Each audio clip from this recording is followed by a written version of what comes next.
Hello, and happy Tuesday to all of you in streaming world. I am Manila Chan. That over there is Ted Rall. You are tuned in to the Ted Manila Information Show, or the TMI Show for short, where we do bring you way too much information. A lot of TMI, I think, sometimes of our own lives, Ted. And remember, if you guys are looking for a straight-laced button-down show, this ain't it for you. We do allow cursing. We're live usually Monday through Friday at 10 a.m. Eastern. Not yesterday because it was President's Day.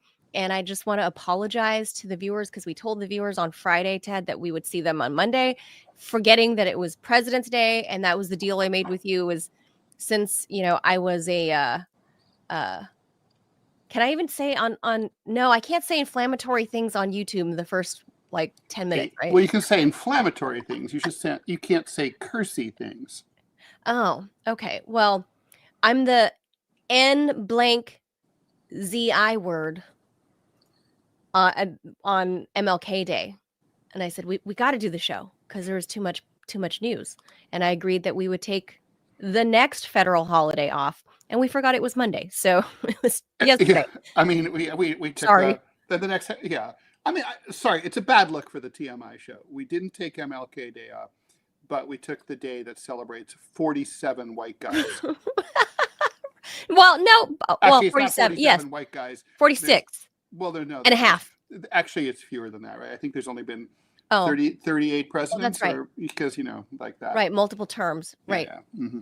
Well, whatever that number is, it's always a 0.5 because remember, Obama is still half white. That's true. So I'm just saying, you can't say it's all white dudes. It was that is very true. Mm-hmm. To be mathematically accurate, even though I don't know the show word. Is completely. We guarantee our strict cohesion with arithmetic norms. We do not guarantee that we won't drop F-bombs in the first 8 minutes, but we do guarantee that. Yeah, we'll try. So normally we're live Monday through Friday at 10 a.m. Eastern. So please, guys, be sure to like and follow the show. We are still trying to grow. We're still in the infancy. So every like, every share, all of that really, really helps.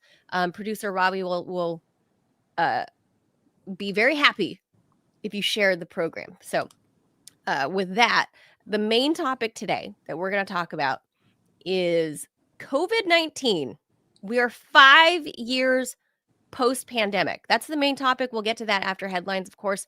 I think Ted, you and I have, I think, some overlap on how things were done. I think we differ on the vaccine part, obviously. But I think, well, that's personally, right? But I think you and I have overlapping views on the freedom of choice. Oh, you and I definitely both trend towards freedom of choice on most things, right? I think, I mean, really, truly, I mean, look, I would be a libertarian if not for the fact that I feel like it doesn't answer questions like, who puts out fires and who paves roads and stuff like that. It's like, oh, well, the local community will get together and form a co-op. And with I'm our like, buckets if of you ever water. belonged to a food co-op, you ever belonged to a food co-op or ever had a situation like you can't get 4 college kids to all agree to, a schedule for washing the dishes. Yeah, I don't know about that. But I mean, in terms of, I definitely have a strong affection for libertarianism because generally, as much as possible, I think authorities, the state, everyone should stay out of everybody's business as much as possible. Totally. Stay out of my uterus, stay out of my veins, don't inject things into me. That's typically where I stand. Mm-hmm. But I also appreciate a police force and firefighting force, and, sciences, shared sciences and stuff like that. So that stops me short of being like full-blown libertarian because I do believe we should build roads and fix bridges. I do believe in those things, those social goods. Libertarians say they believe in those things too. They just don't have any answers for them. Well, that's why I say I can't. There's too much of a logical gap between implementation and I get the sentiment, and I agree with mostly the libertarian stance on COVID-19, but when you implement the other stuff, like other social stuff, Like you can't, you really can't. To be in a civilized society, you really can't just leave society, like just leave everyone be and just you're on your own. Like Yeah, no, we're social animals. We're communitarian. We have an individual streak, especially here in the United States, but we're more communitarian as a species than we are. right. And, it's really, we can't, most people can't live by themselves as much as I would love to, because if Myers-Briggs, I'm INTJ, and our I kryptonite am is. too. Are you really? So our Yeah. kryptonite is other people, and basically, because we like order and we like rationality and reason and calm as much as possible, and like other people, they interfere with those Yeah, things. they make things not chill. Right, and then there's drama, and drama is bad. Yeah. So hate anyway, that. but the point is, even someone like me, it's like there's only so much loneliness. It's not actually. I don't even experience loneliness. I I don't experience either. I didn't. aloneness. But aloneness and loneliness are not the same thing. They're not the same thing. I'm I like very. being alone. Yeah, I do a good job with it. I was an only child too, so I don't know how much that had to do with it. I got used to it. I was lonely as a kid. I was Oh. always like, why don't I have any brothers or sisters? Aw. But then I started getting cats, and I was like, I'm good. Oh, then you discovered animals. Well, I was an only child for 7 years, and then my brother came along and ruined the whole thing. Because I used to get Try to everything. smother him with a pillow. You would think so, with how much I dropped him on his head, Oh my and God. yeah, and like just Oops. Oh, tipping my over the radio bad. flyer wagon. Oh, I dropped him again. Oh, I'm sorry. That's kind of how it worked. I think I was sorry, but I think I just was reckless. That's all. As a much older sister. Let's But say I will that. say, Let's say all right, reckless. we'll just go with it. I think I was sorry. Ted, it was a long time ago. I'm He's sure you were perfectly fine now. I am sure you were very sorry. He's totally fine now. He's Oh, like sure. Yeah. 38 and totally Drooling. normal. My brother. Anyway, the dumber he gets, the higher he can go up in our society. That's right. He could fail up. Yeah, totally. Like, drop him on his head a few more times, soon he'll be a billionaire. I'm kidding, brother. I'm kidding. I love you, and I love your family, and I'm sorry I dropped you on your head. Don't hurt me. I live far away from you. Bye. These are truths, by the way. I really did. I really did drop him on his head multiple times because I was 7 when he was born. I was 7, Ted. And as a girl, you're like, oh, I want to pick up the baby. And whoops. Oh God. It's funny. I mean, yeah, I guess this is the advantage of having a kid when you're 40, as I did. I didn't, right. I didn't drop my kid. So. I had the one test of truth. They say, like, you really find out what someone's made of in a foxhole, or at least you find out what a guy is made of in a foxhole. And I think that's true, having been in a proverbial foxhole in Afghanistan. But it's also true, you find out who you are as a parent. And like for me, the biggest test was one time I was carrying the baby down the stairs, and I slipped, and it was kind of like I could brace my fall and let go of the baby, and it was like all in the tenth you of a take second. it. Or you just go down the stairs, bang, bang, bang. Each bang like was a new broken rib. I broke like 6, 4, a lot. You shield the baby at all costs. And it was just then when I got to the bottom of the stairs, I'm like, I put him down gently on the floor, and I was like, oh man, and it hurt so much. And nowadays there's really nothing they don't do anything if you break your ribs. Basically, it's like they reattach. What are they supposed to do? Well, in the old days, they used to wrap you. Really? To keep your whole like torso cast? still, like basically like almost like a paper mache kind, but maybe not. It's just like hard wrapping, and it turns out that's bad. It causes pneumonia. Your lungs can't expand enough and stuff. So you just live with it. I know a thing or two about pneumonia now, Ted. It's not good. And so it's broken ribs. As producer Robbie's saying, 8 bandages usually. And basically, but they don't. And they might do that in certain circumstances, but I think they X-ray you, and if it's like a normal thing, they float around in there like woo, and then they reattach. But it hurts. I mean, it's like this.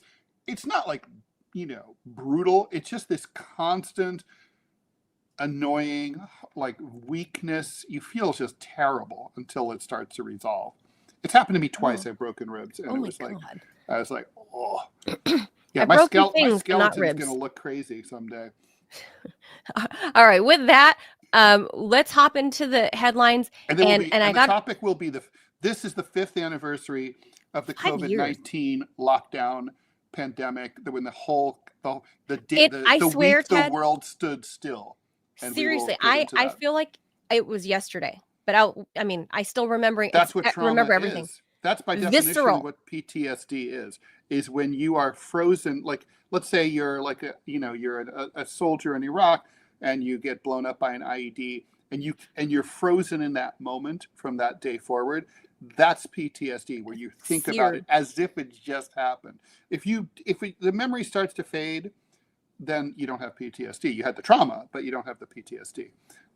So you're recovering. So that's what defines us. And I think as a country, we have PTSD. It's also forced me to. It's also, I've lost track of the years. I can't believe it has been 5 years. Mm-hmm. Like It was a crazy time. I mean, it's quite a bit of We'll time. get into it. We'll have personal We'll get stories into to it. tell, and There's that's because after God, the there's so headlines. many. There's Stay so tuned. like the headlines. Yeah, the headlines that we're about to cover. Like just geez, Louise. And today, what a day for headlines. So all right, let's There are hop into headlines. that. Okay.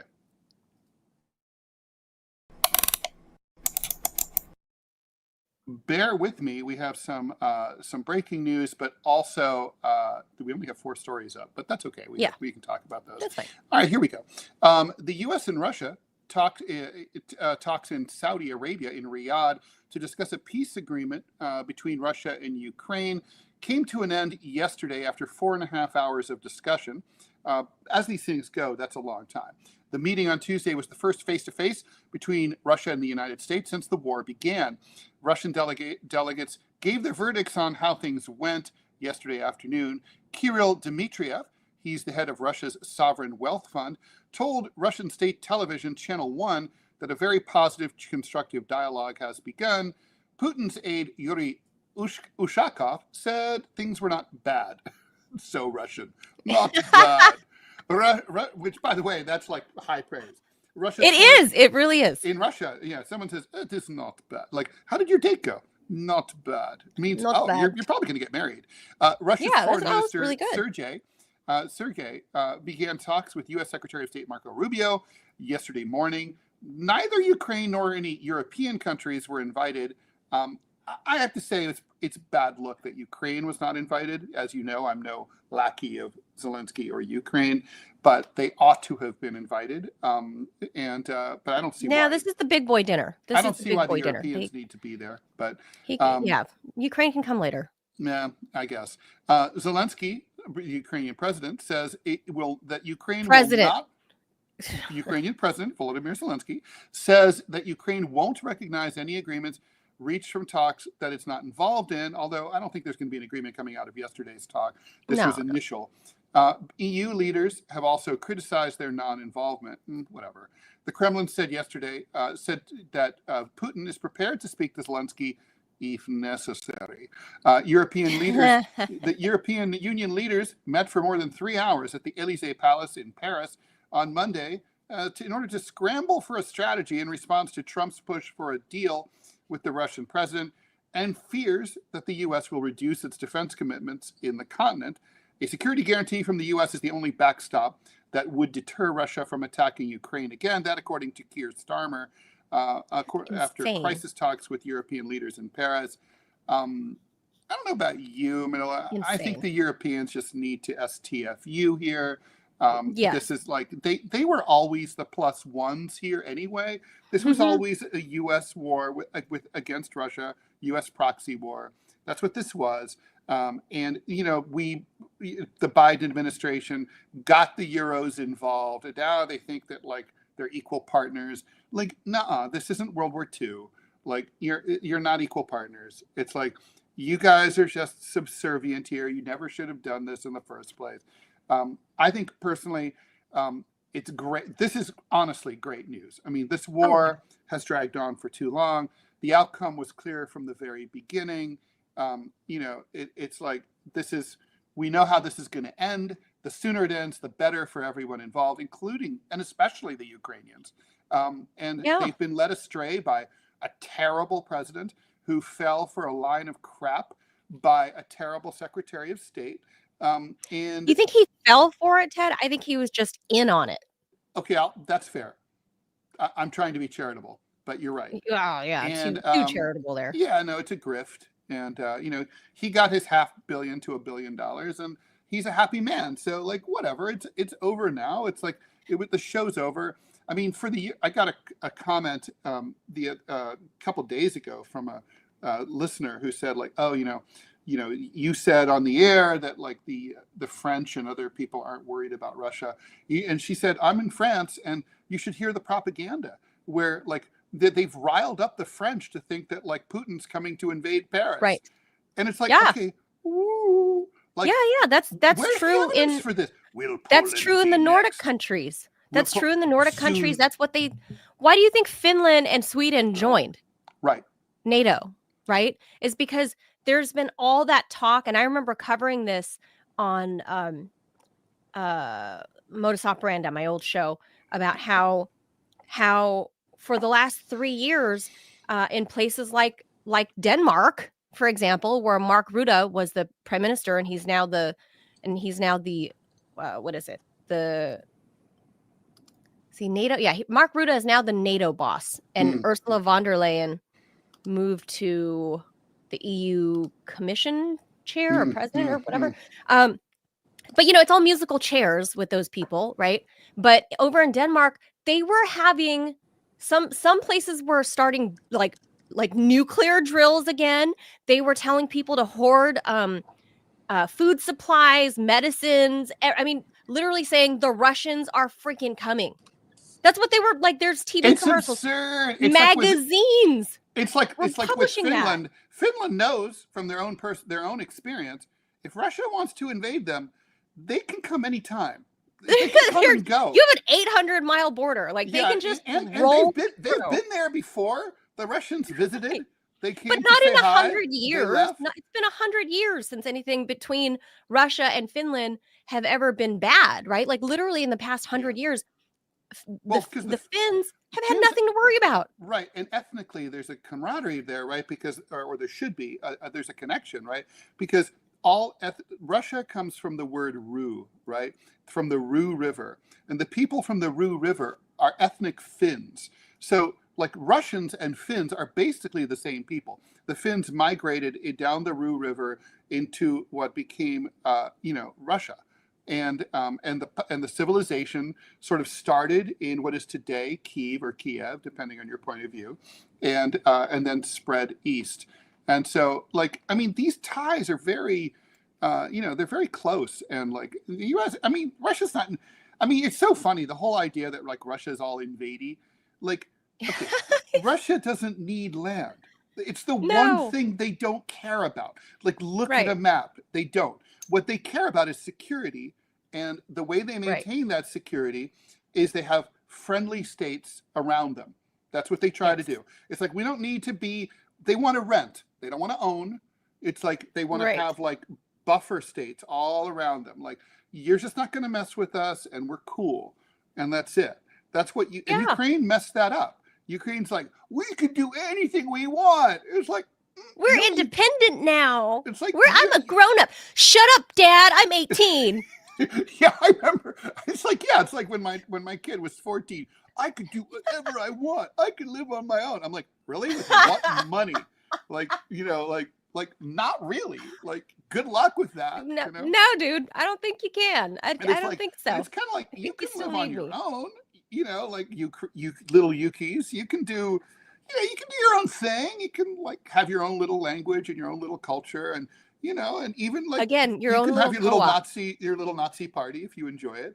But like, I mean, but you can't invite like our worst enemies over, and let them stay with you right next to our apartment. Like, no, that's not gonna happen. No, that's not going to work. I mean, that's a lesson should have been learned in like 2008, Georgia, the country, right? Like that just.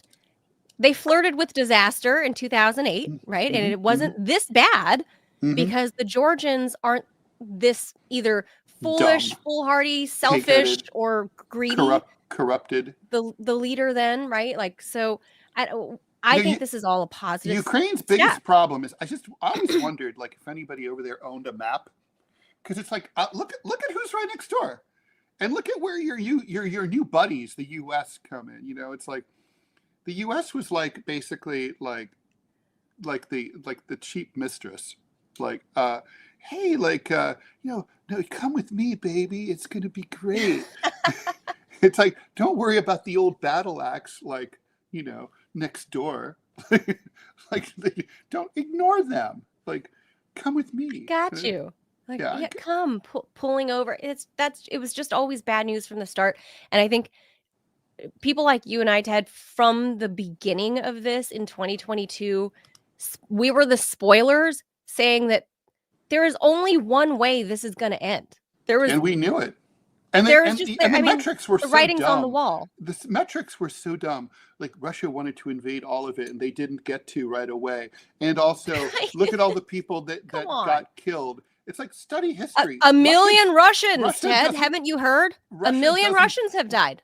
Russia is able to, Russia has a big army. They're able to sustain some losses. Okay. Well, look at World War II. You've heard some of those, the propaganda, right? Like, a million Russian soldiers have died. I was like, wait a minute. That's not true. And even if it were true, it wouldn't make a difference. It can't be true because that's how many they have active in military service right now. 1 million. So you're saying you depleted their entire active military roster. Like, you just.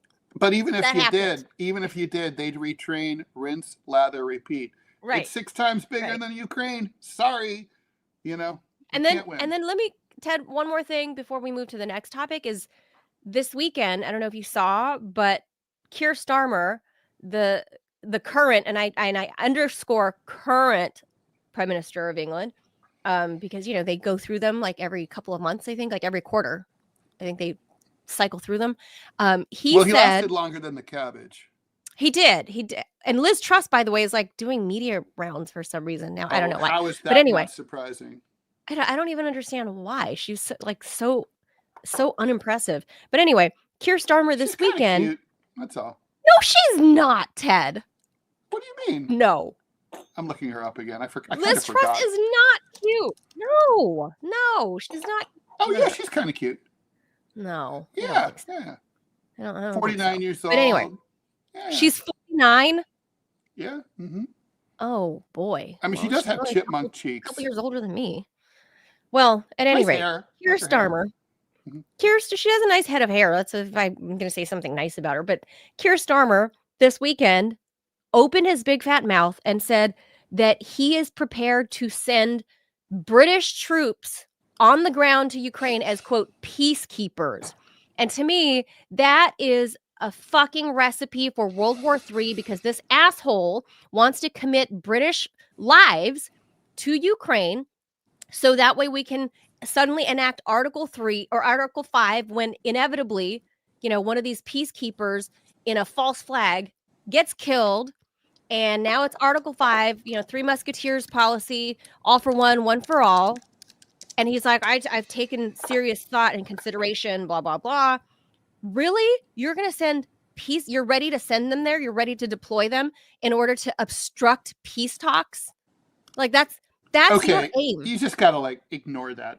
It's absurd. Okay, none of that's gonna happen. Crazy that he would say that. You don't be like a Democrat. You know how Democrats overreact to every little thing Trump says, and it's like, oh, Greenland's gonna be renamed Red, White, and Blue Land. How outrageous! No, it's not, and no, we're not taking Greenland. And this, and Keir Starmer is not sending English troops to Ukraine. That's not none of that's happening. And then Zelensky says it's ridiculous. It's not. Then Zelensky is glomming on to what Emmanuel Macron said 4 years ago about floating the idea of creating a purely European version of NATO, where it's just their own defense. You already have a European version of NATO. It's called NATO.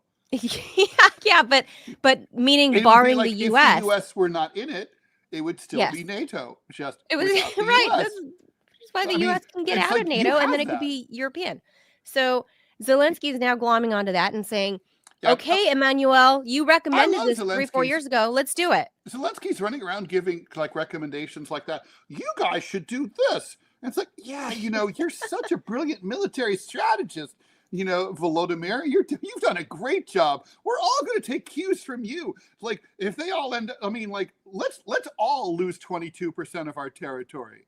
Like, yeah, like we don't need southern France. Like whatever, we don't need southern England. Whatever. Totally Like, I fine. mean, what is wrong? I mean, like, yeah, who's going to listen to who on earth is listening to Zelensky? I mean, and as for Emmanuel Macron, he's already getting ready to pack his bags because he's going to lose in 2 years, no question. No, I thought he's a lame duck this year or now, this term. I think that's a good question. I think he can run for re-election. No, I think he's a lame duck. Oh, you're right. He's gone. You're right. Yeah. And he's so young. So, well, he'll join the club of like he'll run away with Liz Truss. Ew.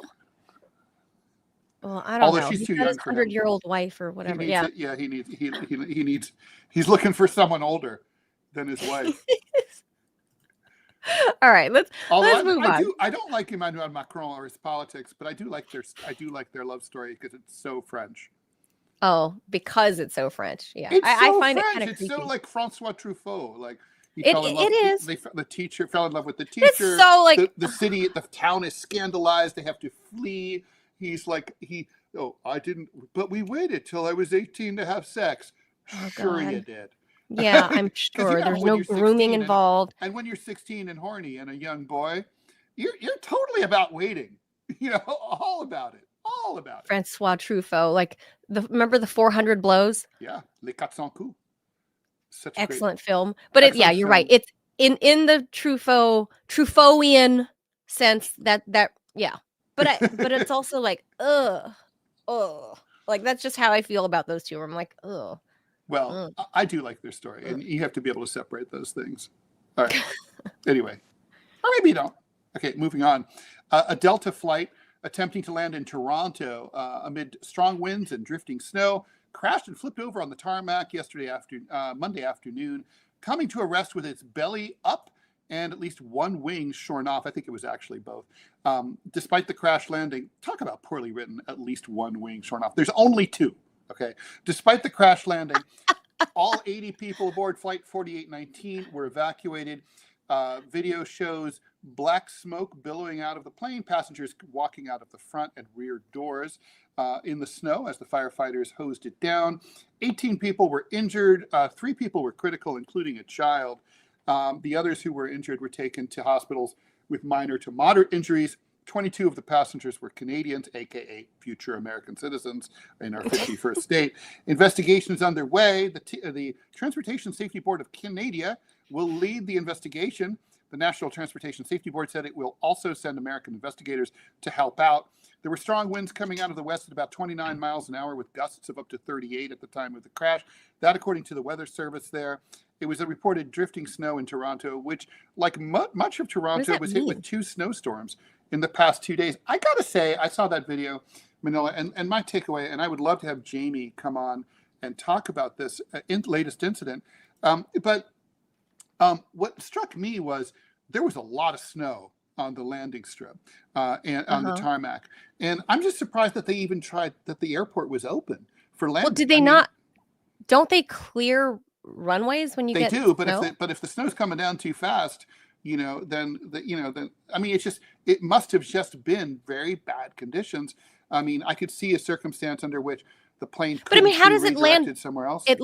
I watched the video of it landing, but then between the snow, the blizzard conditions, you can't really almost see. white out. You can't really see how does it flip? How does it flip over?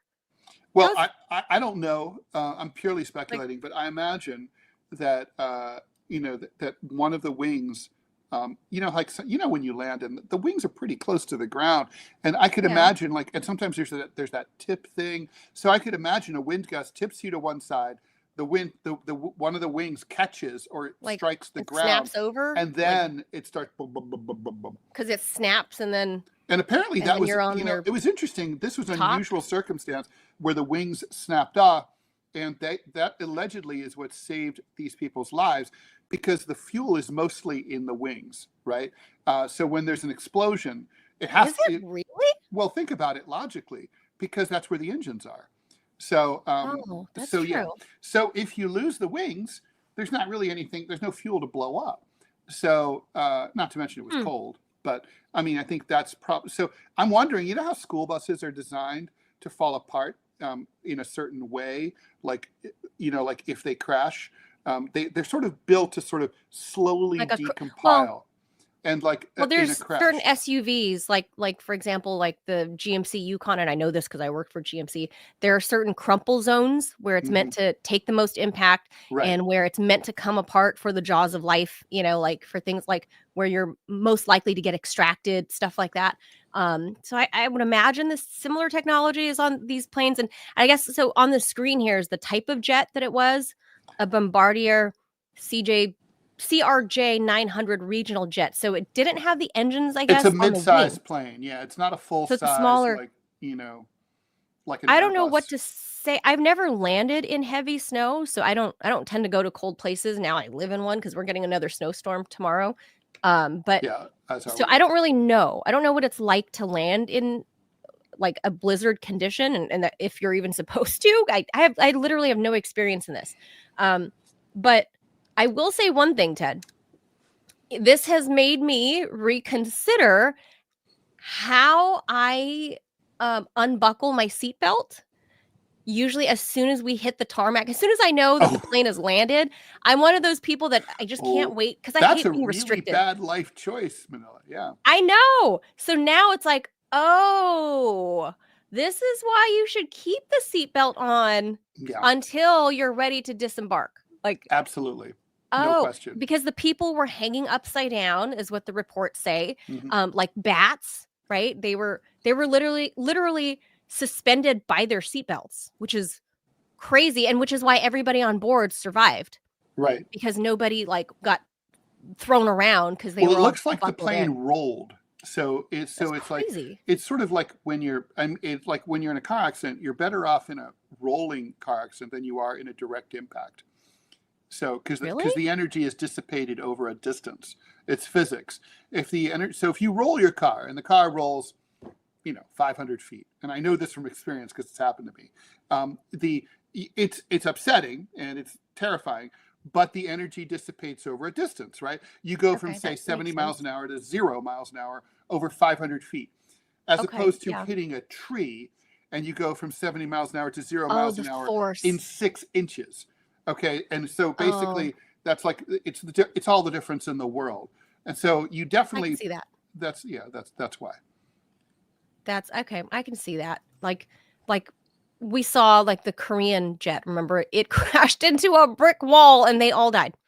Right. And I think, and it didn't even like, in that case, it wasn't even it was more of a glancing blow, right? It wasn't even Yeah, like, like the that's wall wasn't that high, but it was no. enough. Cinder block wall. It was enough to fuck up the plane. Yeah. Yeah, but this is incredible given how much aviation news has been I don't going think that on. airport ought to have been open if they had that much snow on Have the you ever been ground. to Pearson? I've been to Toronto. Yeah. I've flown to Toronto. Yeah, the Pearson airport. I've been there a couple of times, and obviously not in Obviously this kind of they're very, weather. look, they're familiar with, it's Toronto. They get snow Right. and they have a lake effect and they're used to it. It's like Buffalo. It sounds like it was just coming down very fast at the time. Probably the flight should have been redirected somewhere else, is Hmm. what I'm thinking. Yeah, I don't have much to contribute to that story because I just don't have the experience and wherewithal to talk about weather conditions and flying. Like I only fly to warm and sunny places, Ted. This Well, is as that's cold as always a I good do. idea. I've landed in some pretty treacherous circumstances, and I've taken off in very heavy snow, but never, Oh, I've not. well, Nothing. and been in kind of a plane crash in snow, ice and snow, in Paris, but that's a whole story. Oh. Yeah, Oh yeah, Paris snows, the I plane forget. got a few hundred feet off the ground. The air direction shifted instantly, and the engines cut out and stalled, and we went off. We came back down off the runway into off into the mud heading toward the trees. And Oh. we had to evacuate using the slides and the Oh. whole night. I've never done the slides. I got to open the door. Oh. Oh, because you asked for the seat by the door because you're tall? No, I was one Oh. row behind with my mother. And Oh. and so the plane comes to a stop. And my mom looks at me with this imbecilic expression, and she goes, crosses her hands, and she goes, "I am ready to die." And I go, It's so French. And I go, exactly, so French. And it's like, je suis prêt à mourir. And I'm like, good for you. Get the fuck out of my I'm not. Yeah, good for you. So she's like, huh. And then so she gets up in her Gaelic way. It's so French. And then I get to, and there's. And then she lit a cigarette and huffed and puffed at you. With a beret. And I'm one row behind the emergency exit. And there's this guy who's like as old as Joe Biden, like sitting next to the door, again, looking at me with an imbecilic expression. And like, what do we do? Like, and I'm like, dude, this is the INTJ thing. The INTJ could instantly assess a situation and know what needs to be done, while everyone else seems like they're moving in slow motion, right? Yes. And so I look at him and I'm like, hey, old timer, are you going to open the door or get the fuck out of the way? And he's like, I'm like, get out of the fucking way. Okay, move. So, and then I did open the door, and it's heavy. That is a heavy door. Oh. And you have to. Oh, I guess. Well, the old man shouldn't have been there. You pull it into the plane, and then you throw it out the door. I don't know how much it weighed. It felt like it probably weighed like 120 pounds or so. And it was like, I couldn't believe how heavy it is.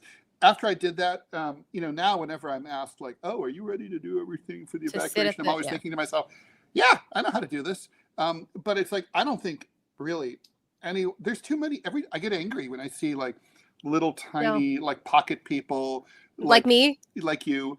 I think you're probably strong enough to do it. You're strong. Well. But I don't think, like you see like a little like Liz Truss type person sitting by a frail, like little bird girl can't do this. Like, it's like we're gonna die. So, but nothing happened. That's why they ask. Yeah, that's why they ask. Now I can't do that because after the Alaska Airlines flight that had the door sucked off, like I am never gonna sit near those doors again. Well, it's one thing. That wasn't. They weren't by the emergency exit. That door plug was a plug. It wasn't the door. That was just a normal. That was a place where door could have gone. And so what? I don't remember that. I thought it was an actual emergency door that got sucked out. Plug is just a door, and so anyway, it was just sort of. Well, either way, I don't want to be near a fake door or a real door when I have a little one on board, who I do keep buckled up, and I am flying in a couple of weeks. This does not make me feel very safe. Yeah, there's no way to choose to avoid the door plug. It's not even on the map it's not even on the seat map. We better get going. We have more to do here, and we have a major New York City mayor death watch going on here. New York Governor Kathy Hochul signaled late last night that she may now consider using her authority to remove New York City's mayor Eric Adams. Hochul acknowledged that ousting Adams, a fellow Democrat, would be a serious step, which is something no New York governor has ever done. Only in New York City, only the governor of New York State can remove the mayor. Said that alleged conduct at City Hall that has been reported over the past 2 weeks is troubling and cannot be ignored. Hochul said she plans to meet with key leaders in Manhattan today, where I am, before issuing that decision. The development comes after controversy surrounding Adams deepened on Monday as 4 of his top aides and deputy mayors announced that they're leaving.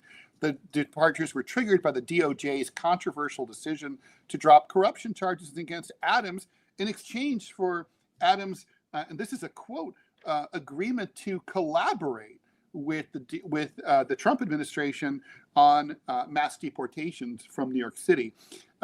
Critics say that the DOJ shelved its criminal corruption and bribery case as a quid pro quo, and the critics are correct. I mean, there's emails that say that between the attorneys and the DOJ. There's no question about it. Adams has faced growing calls from New York Democrats to get out of office.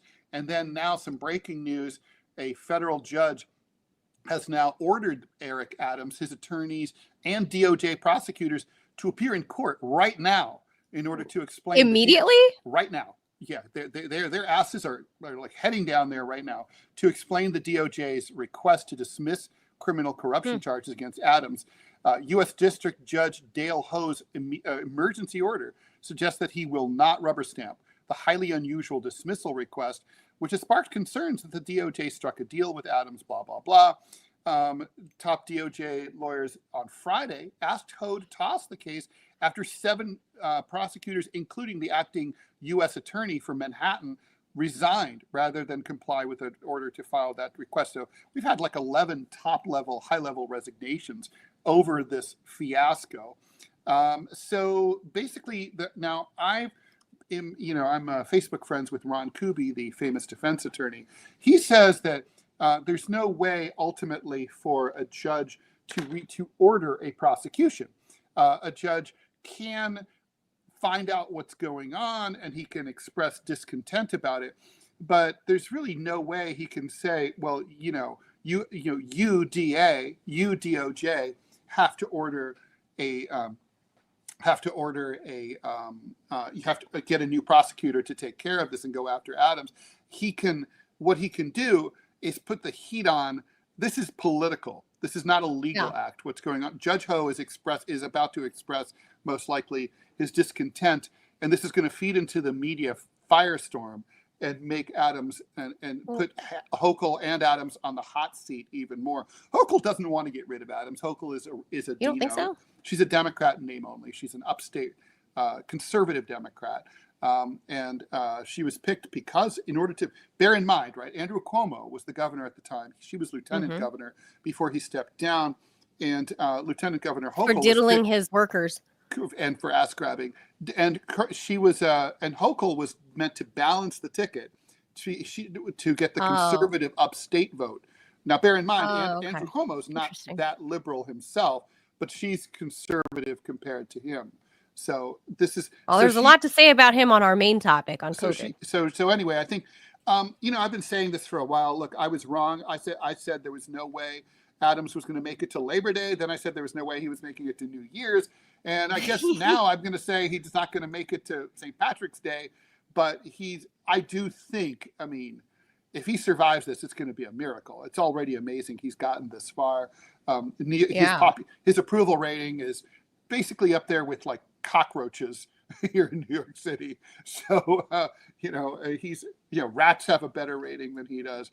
He's at like 12% or something. Wow. It's a catastrophe. The primary is coming in June, and no doubt what's going through the governor's mind is maybe just let the people decide.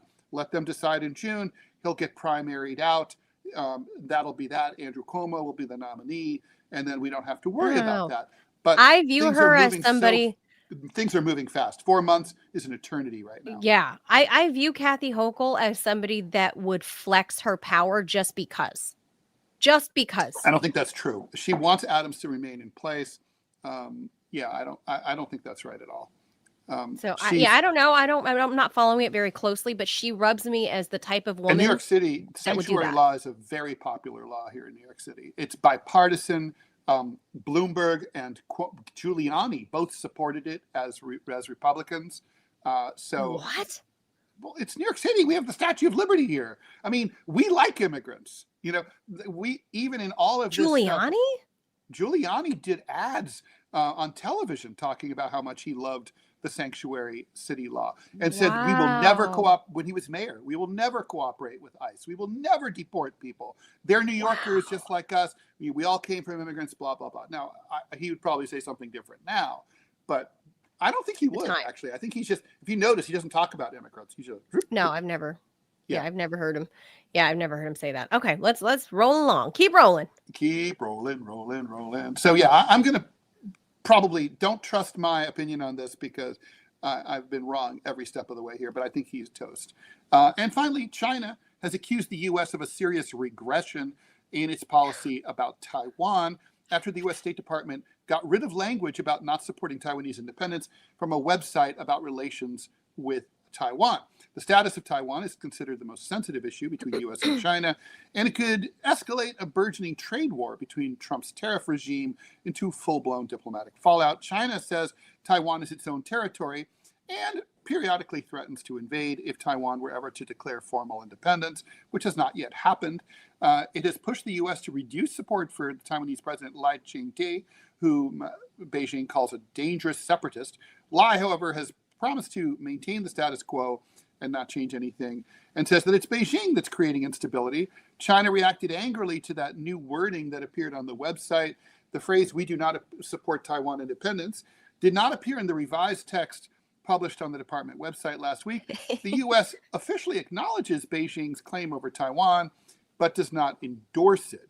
The document also said for the first time that Beijing and Taipei's differences must be resolved peacefully and without coercion, a likely reference to China's use of economic and military pressure to force Taipei to submit. Like sometimes every now and then, the Chinese will bring their warships and their planes a little too close to Taiwan, or they'll shell. There's some disputed islands between Taiwan and China that are Spratly Islands that are part of Taiwan, and the Chinese will shell it like, oopsies, like just reminding you, it's our. Well, now they do training there. Your little sometimes. Friends across. Yeah. My father-in-law, my late father-in-law, the trained Spratly there, Islands, as in the Spratly Islands, when he was a Taiwanese conscript. So. Oh, that's right. I forgot that's where her family was from. Well, look, this to me, it's wording at the State Department. I do think that is symbolic. I mean, I get why the Chinese would be mad. It would almost be like if you are putting it out in public, like, you know how they say if you're a couple and if you're not a couple until you're Instagram or Facebook official, right? That's kind of how this is, right? It's a digital like, well, are we friends or are we not friends? Because you're not calling me bestie anymore. Right. You're just referring to me by my name on your social media now. So I think it's kind of trivial in that sense, because we know that, well, Trump is trying to make nice with Putin to end the war and to separate Russia from China. So I think there is a little credence to their, why they're peeved. A little bit. Yeah, this isn't some web developer, like, just forgetting to put that in. This is not, U.S. relations between the U.S. and, Nepal. This is something that they're very careful about. And, it's high level stuff. So obviously this is a little bit of a slight diplomatic rhetorical shot across China's bow. Yeah, I would say it's a little trivial on the trivial side, but it is still a row, right? And the Chinese are treating it accordingly. They're like, we see what you did there. We don't like it. Right. They're not going to go to war over it or anything, no. But it's like, it's kind of like, stop. We know what you're doing. Stop. Yeah, like, you are like so annoying. That's basically what they're saying, and they're like, look, we don't have to be Facebook official couple, right? But that stop right there. Like, we haven't broken up entirely. That's basically what they're saying. So, right. All right, no, with that, yeah, and we know that where Trump's heart is that denuclearization and normalization, demilitarizing China, Russia, and the U.S. That's where his heart is. That's what he wants to do. He wants to I think cut the military budgets and stop the Cold War that we have going on. Can you imagine? And, I think it's his legacy honestly, thing that he's looking at this point already. Yeah. Ironically, it's only people like you and I the Trump library who are going to appreciate it. Yeah, the Trump library. The Trump library is going to be the biggest, best library. It's gonna have that one book. It's gonna be so good. The one book he's ever read, and that was The Art of the Deal. Exactly. He had to. I don't know if he even read it. He certainly didn't write it. Yeah, I think the guy just kept interviewing him for it. And he famously wrote about that. Like, after Trump became president, he's like, well, he's like, he's like, I made that all that stuff up. It's like, just from. It's like, all right, whatever. But I think, it's just from being around Trump, and that he was able to glean how Trump would talk and how Trump would, give advice about making deals and whatever, right? So, I think this is another Trump mode of deal making. What he wants from China, we already know. I think he's looking at 5 years from now, when he's out of office, and he's like, okay, my presidential library, my legacy, I want to be known as the guy that brokered the biggest nuclear deal on Earth ever to have happened. Biggest deal, nuclear. I Well, look, saved the world. good for him. I mean, hey, Oh, sure. you want to be on like a, I know you're getting rid of coins, but if you want to be on a new coin or a bill or something, you want to statue, you know what? I will contribute to a Trump statue. Yes. If he like slashes the military budget by 50%, like he mentioned. I know. Like And all about it. All about it. denuclearize the world, like amazing. Yeah. But great. he'd also have to denuclearize Israel. Well, yeah, Israel. Yeah, I mean, that's interesting, right? Israel is without a doubt the most dangerous nuclear power. I used to always think of Pakistan as being the most dangerous nuclear power, but they were dangerous. Yeah, but well, not maybe anymore. Not now. Israel is like more than surpassed. It's terrifying to me that they are. Yeah, we'll talk about that anyway. Yeah, so that's another time. All right. Let's switch to the topic. Yes. After you do the talking points, I have to play us a video because we have to start with a laugh, Ted. Okay. All right. Because COVID, if you can't laugh about it, you're just going to cry about people that died. What can you laugh about? Well, come on, Ted.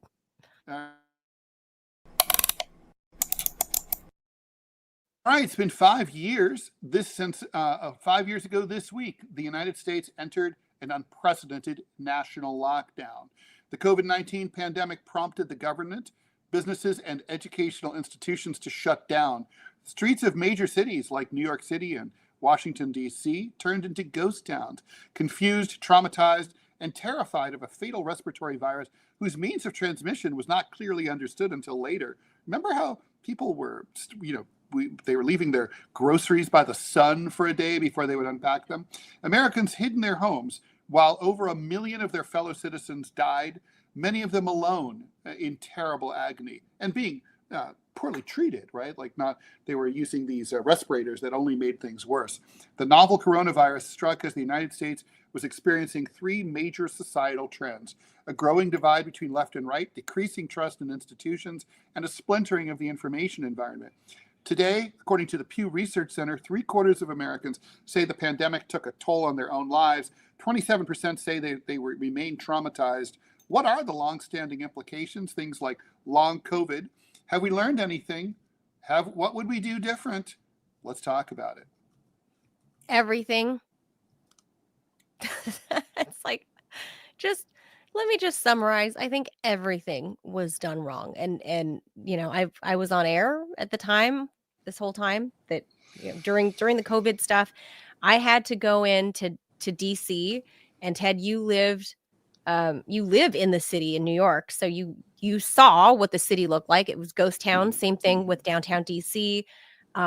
It was insane. I could literally have just stood out in the middle of 14th Street, which is the main drag in Washington, D.C. that goes in and out of from Virginia. It crosses the Potomac, right, from the bridge into downtown D.C. If you want to get to the White House, that's how you get there.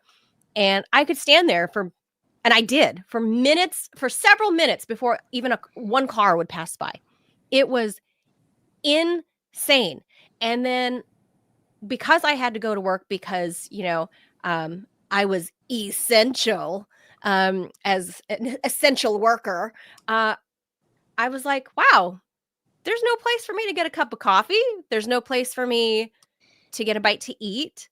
Like I surveyed the lay of the land, and I was like, there weren't takeout places with, like, New York did a pretty good job with takeout.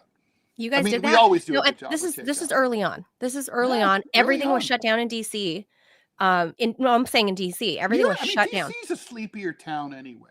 Yeah, so we go to bed by like 10 o'clock in DC. There's no, like, New York is 9. Mayor Adams was barely going out at 10:30, right, to go to the club.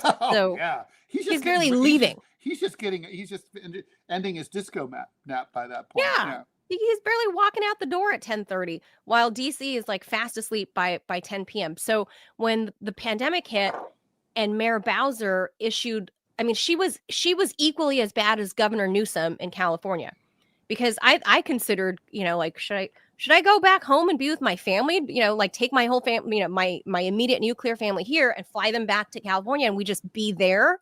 Because who knows? I mean, we thought it was the apocalypse, right? I was like, we just need to go be with our whole family together. We're going to be locked down. We'll just be together.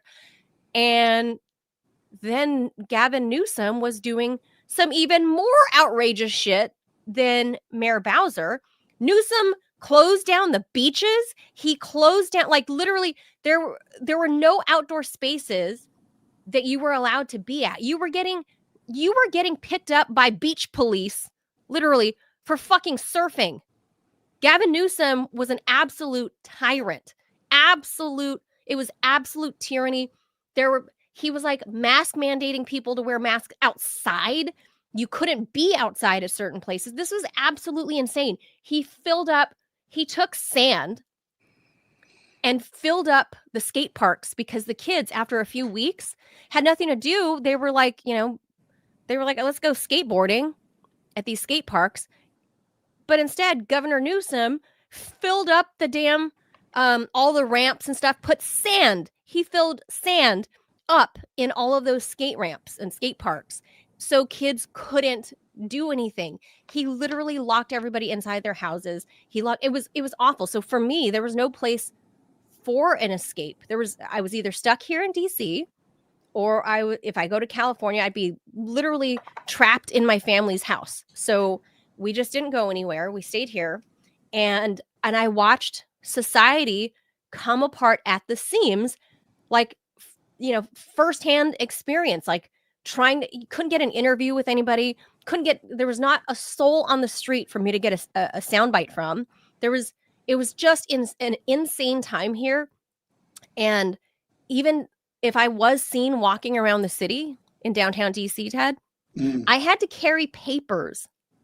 I had to carry fucking papers that said I'm essential from literally my employer letter. I had to carry it with my press badge to be like, no, I'm press, I'm essential. Here's my letter from the employer. Like, what kind of crazy, like, Nazi authoritarian lockdowns were happening on either coast? Like, this is absolutely insane. You created an entire class of people that have been conditioned to basically fear their government and fear their neighbor. And that's the part that I hated the most, because I've lost friends over the pandemic. And after a month or two where I realized, okay, I think we need to get back to normal. And this is long before the vaccines even came out, right? Just because the vaccines didn't become available really until the spring of 2021. Yeah, it took a year. Yeah. Although that's incredibly quickly. Yeah. But before we get too serious, I want to show you guys something I only saw today that we have to laugh about, because this came out like a year or two ago on SNL. And far be it from me, Ted, SNL, I don't usually find funny anymore. Like, I think it's 50 years old now, and I think it's golden days. It's always had a very low batting average, even from the very beginning. I recently watched the first few episodes, and I'm like, even the first one with George Carlin as the host, and it's like, it's George Carlin. Oh, wow. It's George Carlin. And Paul Simon's on the musical guest and all that. But even so, it's like, it's marginal. Batting, I think it's batting like 150 maybe. And then but it's all been downhill since then, no question. Oh, it's just gotten. I think it's like a Rolling Stones album after 1982. There's always one good thing worth watching, and that's it. Right. Like, I would say, YouTube that shit. That's all. Just watch the one good YouTube thing. For me, the golden years of SNL were like the Tina Fey, Will Ferrell, that era, like in the 90s, like that portion, like Farley. I've seen some of them after the fact on YouTube, but I didn't. And after that, it's just not really there. But this one, I can't believe it was them that could make light of COVID. And let's see. And it worked. I lauged. And that's really quite awesome, because so when it started, I got to tell you, I'm a loner. I'm a cartoonist. I work at home. It was just me and my son. And he was in school, so I'm used to being alone, and like I like it. And I remember when this all started, I called up friend of the show Scott Stantis, my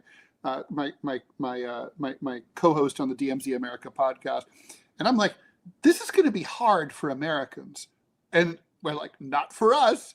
Like, it's like, welcome to our world. Like, it's like the social isolation. Like, that's my life. That's what I do, right?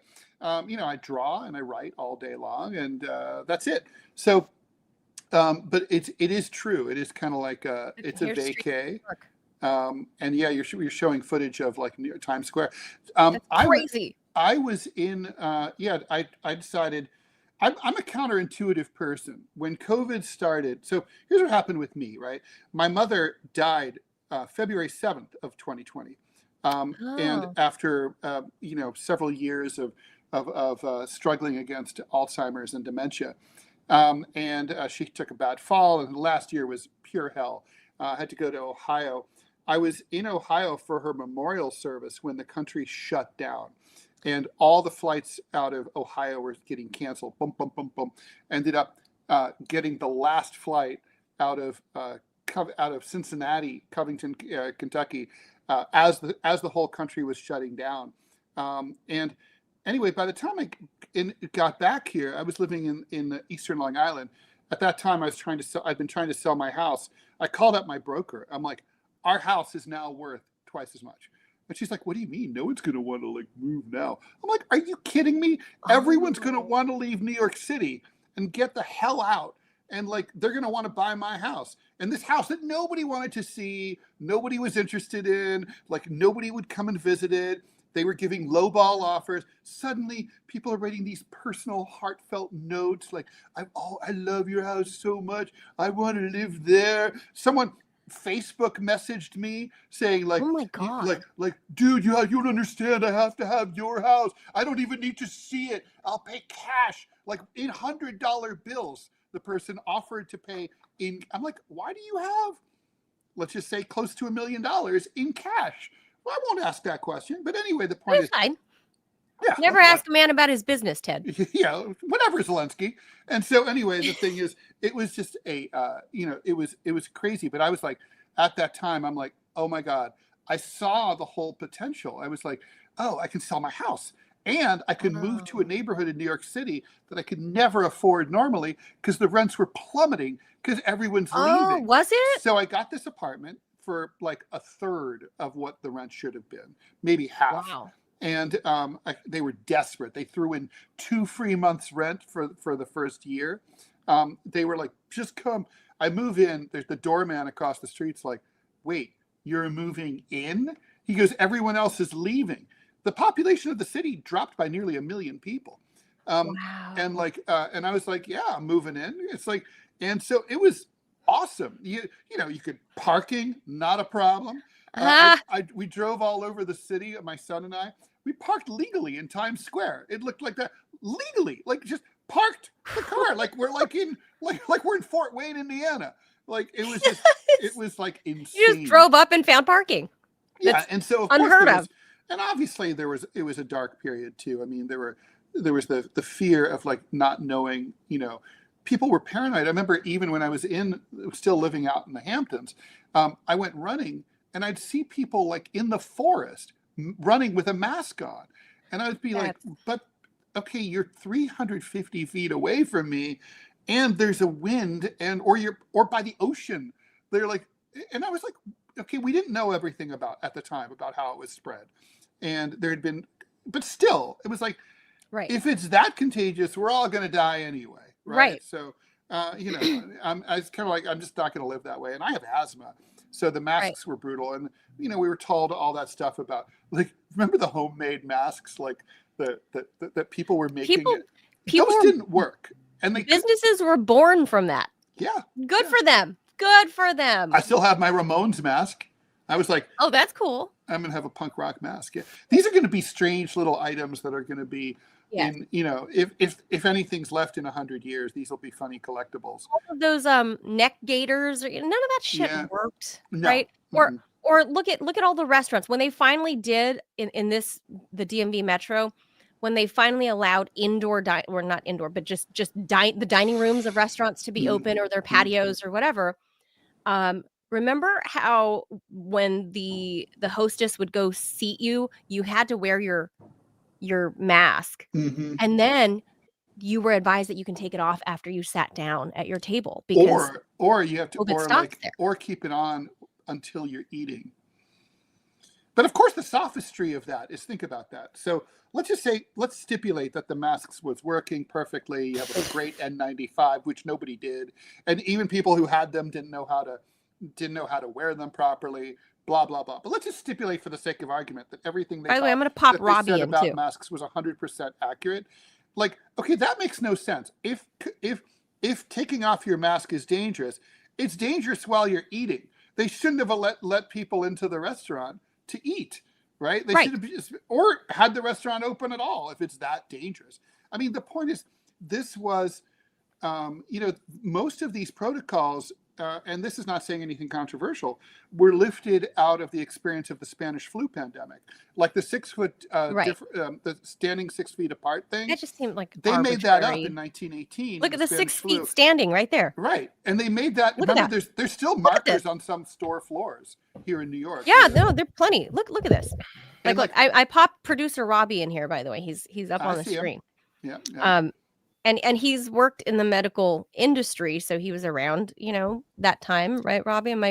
You probably have your view of what happened may be different than how Ted and I see it. I don't mean with the medical freedoms part, but you probably saw some things at the hospital that Ted and I did not see or would not want to see, I would imagine. But one of the big things, what are your memories of it? Well, one of the big things at the hospital, for example, is that no visitors were allowed. Like, they shut down the main entrance to the hospital. Yes. And there were patients who were dying, and their loved ones were not allowed to come in and say goodbye. I mean, it was horrible. I mean, and didn't they also cancel a lot of other, like, non-COVID related procedures? Even people who needed, say, a mastectomy for cancer, for breast cancer. It's like, sorry, you don't have COVID, so you got to wait. Well, especially the elective surgeries, right, were definitely canned. Mm-hmm. Yeah, no, there were. If you had a medical procedure that could be delayed, then it was going to be delayed.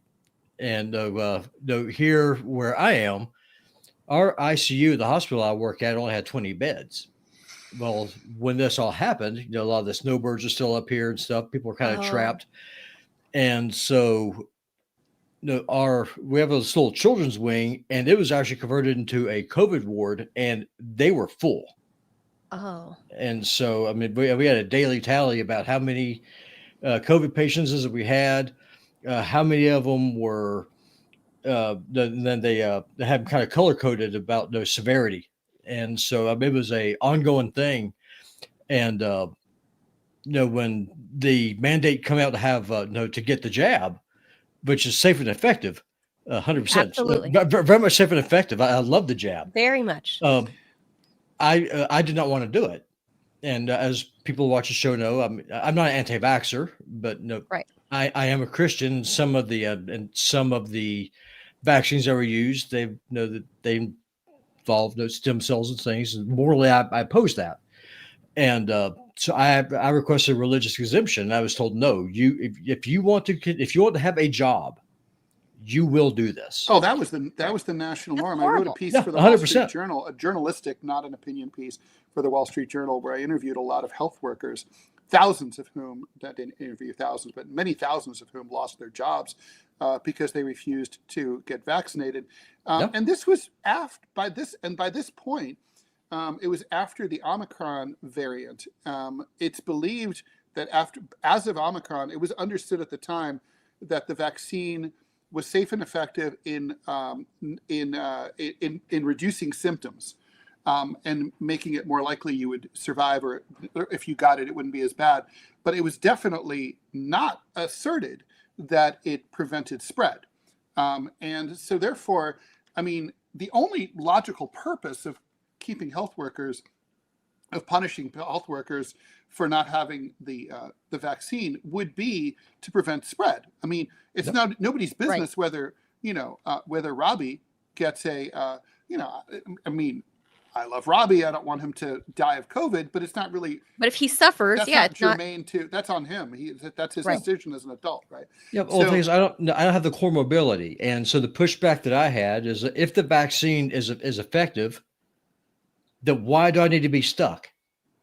Because if you're vaccinating all these other people, if the other people are not if passing it then works, to me? then why do I need to have this? Well, yeah, we never achieved anything close to crowd immunity, even though the percentage of the population apparently was above that. Oh, Ted, it was almost 2/3 of the U.S. population. I don't know what this looked like.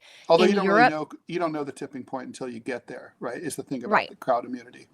Well, yeah, the herd immunity argument, I mean, there's scientific basis behind that, and we're looking at the face of science right now at Anthony Fauci.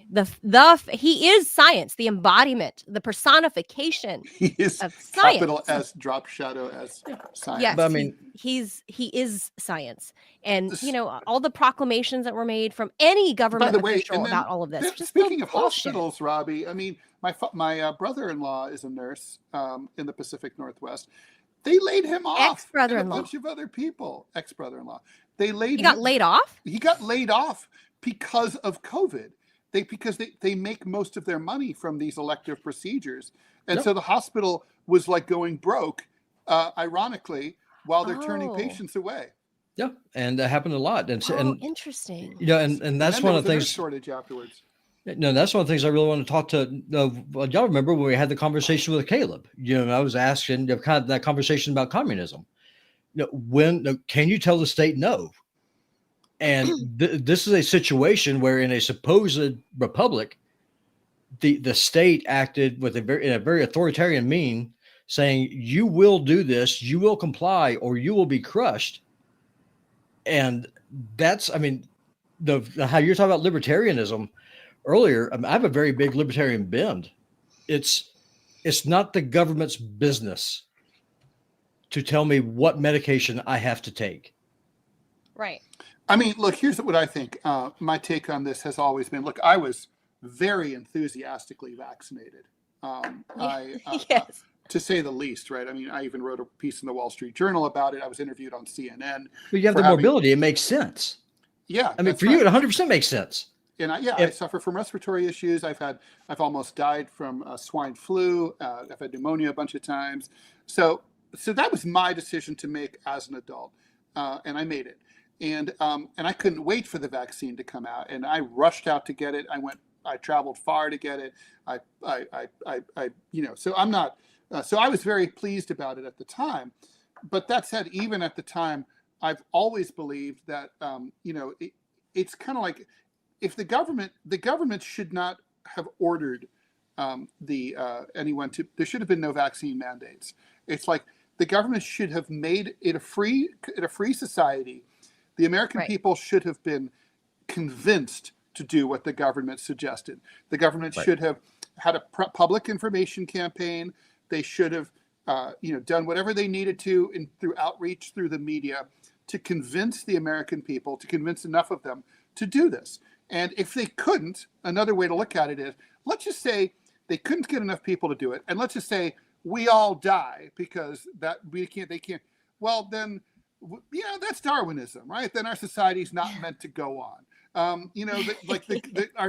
government that can't talk to its people and is just ruling by fear, and look, there's no greater fear than telling someone you're going to lose your job and you won't be able to pay your rent anymore. So they're not really governing, right? They're not effective. Even a fascist or a communist society has to convince its people. Otherwise, it's not going to rule forever. I mean, as y'all know, I'm a right winger. That's not a surprise. Trump lost me on 2 issues. I will never vote for that man. I do not support him. I oppose almost everything he's doing, the exception of deportations. Good on you on that one. The rest of it, screw you. When he got started getting on board with the red flag laws, and when he came out and said, "You'll take the guns first, and then you'll do due process second." Sorry, you're not a freaking king. You don't get the right to take something away from me without convicting me of a crime. Number 2, you don't have the right to destroy me economically because you mandate from on high, you will do this. And it's not a threat. It's not fear.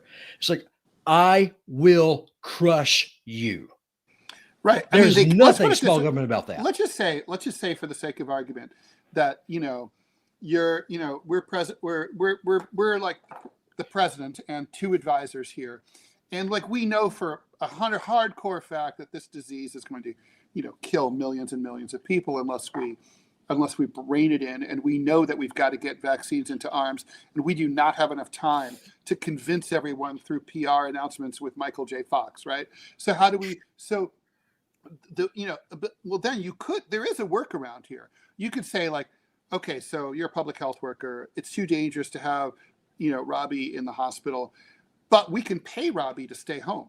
We can pay Robbie to say, you know what, we like you. And when this is all over, you can come back to work, but we're going to pay you. We're going to furlough you to stay home.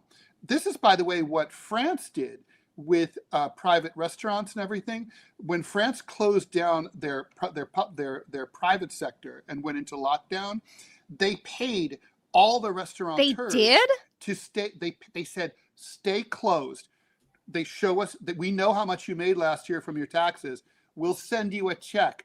They continued to pay all the waiters, all the chefs, all the owners, the same as they earned the year before. And that's why when things started to reopen a year or two later, the French economy was able to they just turned a button. And no kidding. As opposed to here in the United States, think about the long-term repercussions. I mean, you know how many restaurants around downtown today, Ted, are still shuttered right now in downtown DC? Just dead. Look at the air traffic controllers. There's still a bunch of them were laid off. Think about all the pilots who were laid off during COVID because there were so few flights. For the vaccine fight. Those pilots should have been paid to stay home and just be like, don't worry, we got you.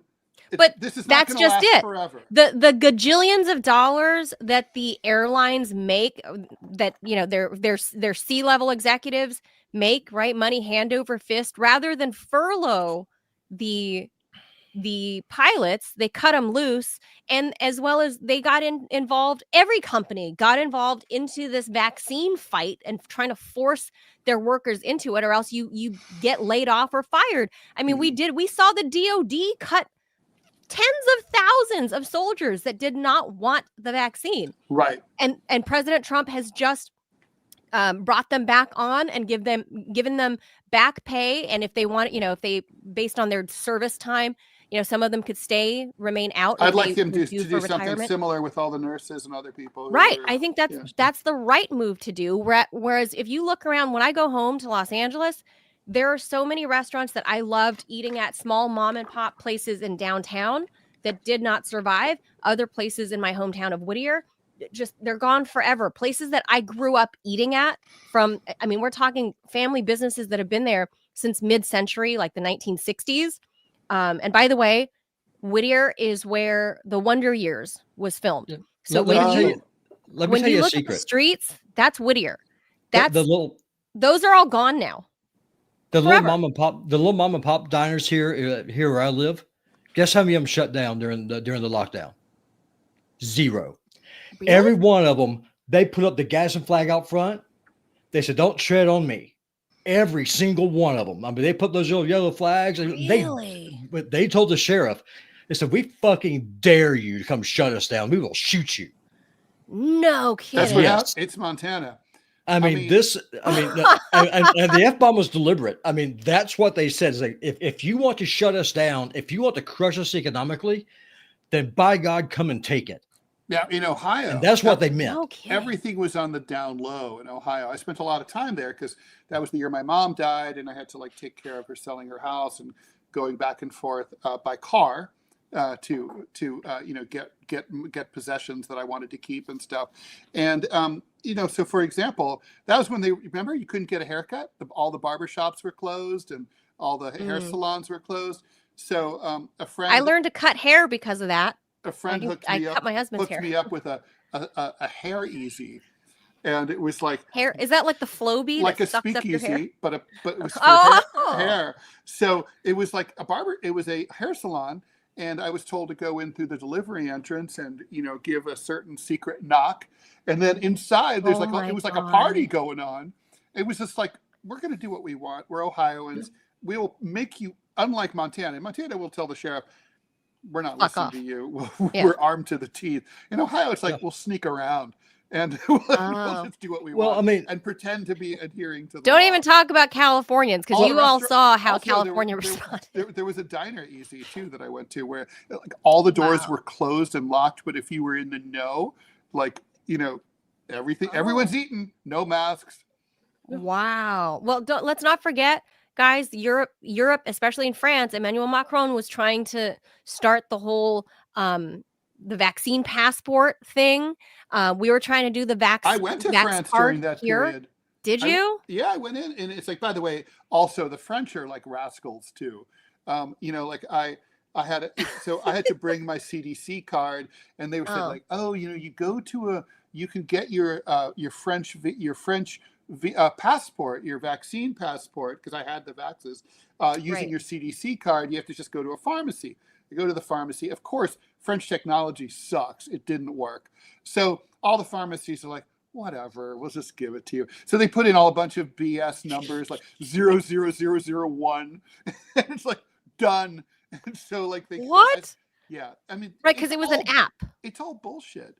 Yeah, there was a whole dog and pony show, and that's what pissed me off, because at the root of it, we saw the greatest transfer of wealth in generations, not one generation, generations, right? And we saw the ultra rich, the Elons, the Jeff Bezoses, all of them, they became 20% wealthier, while the rest of us got 30% less wealthy. So somewhere there's money that's disappeared, and the money that was found went to all the uber rich people. It went to all the mega corporations, the Walmarts, the Targets, or whatever.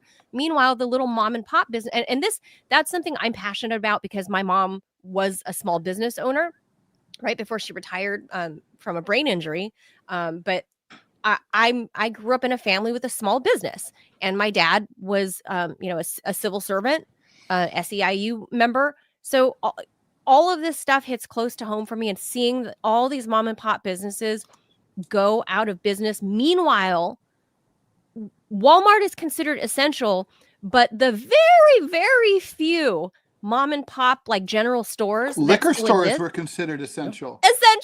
And then people got drinking problems. People developed drinking problems. I agreed with that, but yeah. People developed drinking problems. It was just bad for everybody all around. I cannot, for the life of me, guys, and maybe you guys can point something out that I'm missing, but I can't find one piece of government, federal guidance anywhere that I agree with or think was good for humanity or society or America or for business. Come on, Manila. I can't think of one thing. It was so good for the way that the schools went and treated the kids. Oh, yes. That worked out great. Sarcasm. It was great for my son, who, was learning to speak at the time, learning to speak in a world where he was locked in the house with grandma and mom and dad. And if we ever went outside, everybody's mouths were covered from here up. So he didn't know what human mouths moved right. That's when they talk. Super important thing when you learn how to talk. So important for children to he just had no exposure to that. And then it kept going, and then it come time for him that he could have started preschool, like the early preschool, right? There's one thing that didn't happen. Look, I didn't do that because they were forcing masks on 3-year-olds, Ted. There's two things. If you're above 2. Two things the government did that I agree with. Number one, Operation Warp Speed, moving very quickly to eliminate, to reduce government regulations as much as possible, to speed up research on that. Sure. I think that was a good idea. Also, the PPP program, even though there was a lot of waste and fraud, the point is, and I don't care about that. I think the point is the entire economy would have tanked worse than it did. They just dropped a lot of money into the economy. There were a lot of people who were able to pay off old credit card debts that they never would have been able to pay off. They were earning more money under COVID staying at home than they ever did before. It was one of the first opportunities for working class and poor people to get serious checks from the federal government, like $600 a week. That was really good. I mean, that was one of the biggest acts of of welfare that benefited millions of Americans in a huge way. It's a good prequel. It shows what like a universal basic income, or even what Elon calls a universal high income, could look like. So I think those were the two, I would say, the two things they did right. And I would agree with you about the rest of it. The lockdown, the school closures, the vax mandate, the Pew Research thing. Look at the poll that the study that they conducted, and right? Like, it says Dr. Fauci and his criminal. let's just say his personal conflicts of interest, to put it lightly. Jeez, to put it lightly. Yeah, like, I mean, those were really unfortunate. Yeah. It's not that I don't care about the origins. It's not even that. The focus of what we're talking about is where the US is 5 years later, and more broadly, like the Western world, because we did have examples of other countries that didn't lock down. Was it the Swiss? Or was it the Dutch? Switzerland didn't shut down? Sweden. But now here's the thing. Sweden and Montana are very similar in that they're very large places with a very small population. Yeah, no, I was laughing my butt off. You're talking about how cold it is down there. It's like, you don't know what the hell cold is. All right, let's just go get that out there. You don't have a freaking clue. But I mean, here, it's really interesting because listening to you and Ted talk about the experiences that y'all had with COVID versus what we had here, there's no one wearing masks here. Matter of fact, I mean, if you wore a mask, they would not let you go into a business. Take it off, come in so we see your face. Because you're a bank robber. Yeah. That's how it was in central Pennsylvania. When I would stop on my way to my mom's, I'd stop at, it's Pennsyltucky. It's redneck territory. And I was big guys with giant beards, ZZ Top, looking dudes. And like, you'd go in there, and it's like, they'd be like, son, take that off. And I'd be like, thank God. Because I hated the masks. Well, it wasn't so much you're worried about you being robbed. Montana has a low crime rate because people here are armed. Right. So that's just a fact. But number two, though, it shows, are you going to bend the knee, and are you going to comply with some plutocrat who's 2,000 miles away, who's controlling your life, or are you going to stand on your own 2 feet like a man? That was the attitude here in Montana. Although, let's face it. Look, objectively, the government could have been correct. I mean, look, here's the benefit of hindsight. Here's what they got wrong, in my opinion. They failed to understand that, like, things that are bad will not always remain bad. Everything changes, and like, one of the things that we knew from all virus and previous pandemics, right, is that there's a general tendency towards reduced virulence and more contagiousness, right? Basically, as a virus mutates, it becomes more widespread, easier to contract, and less serious and less severe, because there's a tendency to kill off the weakest people first. And then they all end up in those mass graves in here in New York at Hart Island and stuff like that. But then as time passes, they had to know this is not going to be forever. And what we should have done is protected the most vulnerable in our population, the elderly, those with respiratory issues, and so on. They saw those and let numbers everyone else live normally within a few months. Roll more like Florida did. And South Dakota or North Dakota? Wherever Christy knows. Of course, it's also easier to have more of an outdoor lifestyle in Florida than it is in New York. But that's something that you mentioned. Newsom, he got really wrong. California, huge. You could have outdoor dining everywhere. Right? Yes, all year round. It could have been like that permanently all year round. You could allow people on the beach to exercise all year round. Right. But here's the thing, though. It wasn't about health. It was all about control. Correct. It was about how much control can we exercise over this population of people. How can we control them? The entire thing was a thought experiment, in my opinion. Can I prove it? No, but I think that speaks for itself. And I'm gonna point something out here. If COVID was such a big thing, and most likely it did come from a lab, why does our government to this day still support gain of function research? Why are we still building biolabs? Why are we still playing God, going around making germs, making viruses, seeing what the hell did they do? That is a good question. I mean, as destructive as nuclear war is, let's be honest, biological war is so much worse. And Oh, most God. people are completely asleep to it, and our government is No, I neck agree deep with that. into it. And look, in terms of the Robbie, for me, in terms of the control aspect of this, like when you're a hammer, everything looks like a nail. Sure. What has happened for a long time? We've come a long way from FDR and his fireside chats, or JFK sitting down with the American people on TV and saying, "Look, we know the Russians have missiles in Cuba because here's our satellite photos of them, and we didn't want to reveal this, but we want you to know the truth. So when we yell at the Russians, you'll know why we're yelling at them." This was like, we don't. The leaders don't feel like they need to try to convince us of anything or explain anything to us. They'll brazenly lie, like when we were lied to about the masks in the early days of the pandemic. Oh, you don't need masks. You don't need those. They don't do anything. Oh, did we say you don't need them? Yeah, actually you have Like to this wear guy. them. Yeah, Like when this guy told us that. And it was kind of like, you knew that wasn't true. And it's like, well, they said, well, we were trying to get everybody to just not buy them online so that there'd be more for emergency responders. So you know what? Fucking say so. Right? Like, just be transparent. Go on television and say, this country unfortunately failed to prepare. We don't have civil defense warehouses full of N95 masks, which we ought to have had years before the pandemic. Then they should have said, we don't have enough. As a patriot, we are asking you as patriotic Americans not to hoard. Do not, and we will, if you are not like a first responder, just be straight Amazon up will not ship these to you. If you don't have some kind of card that you can show that like you need these, we're going to ramp up production, talk to the Chinese, try to get theirs. And then, we're going to work on it. But in the meantime, stay home, stay safe, let the first responders have the N95 masks. Maybe it wouldn't have worked, but that's how they would have treated us like adults. And even Fauci has admitted that he and the government lost a lot of credibility from that fiasco. Yeah, no shit. Well, look, here's from the Pew Research polling. It says, most say COVID-19 drove the U.S. apart. No duh. 72% of people across all political spectrums agree. So 2/3 of the country believe it tore people apart. I think it laid to bear a lot of the country's vulnerabilities, as you just pointed out, Ted.